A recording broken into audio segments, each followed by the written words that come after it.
Moi, ça fait 7 ans que je suis en thèse. Alors 3 minutes, ça me fait pas peur. Je suis en art plastique, donc je lis, je fais de la photo, de la peinture et je m'entretiens avec des artistes.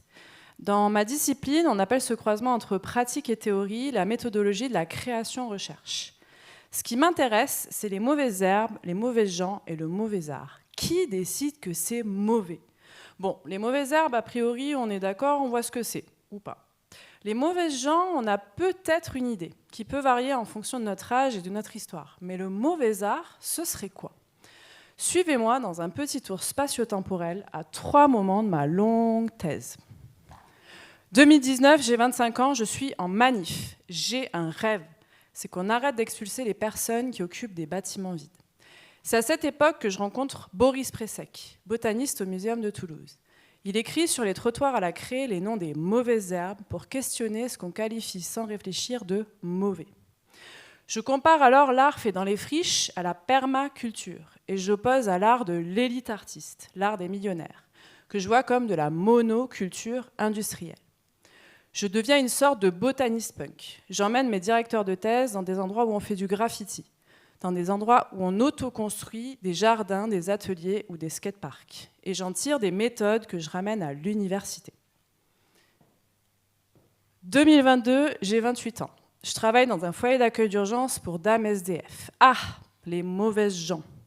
Mal vues, mais débordantes d'ingéniosité et de technique, elles créent des connaissances depuis leurs expériences. Alors j'interroge, j'écoute. Je tiens des carnets avec mes notes, mes dessins, mes photos, et j'en fais des peintures qui poussent au questionnement. 2024, j'ai 30 ans, je suis dans mon atelier.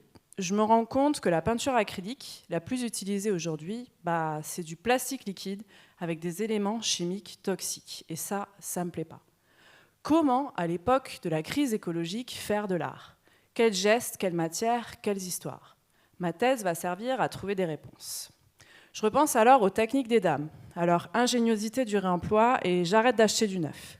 Je commence à peindre avec des mauvaises herbes, de la rouille, de la boue sur des supports que je récupère. C'est ce que j'appelle faire de l'art en friche. Ce serait une forme de pratique artistique qui tend vers le zéro déchet. Ça sert à ça les recherches en art, à observer le monde de manière critique et sensible, dans toute sa diversité. Ça sert aussi à produire soi-même des images, pour rendre des réalités visibles, sans forcément toujours passer par les mots.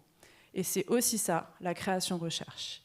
Tout ça pour nous faire ressentir et réfléchir collectivement et tenter de mieux vivre.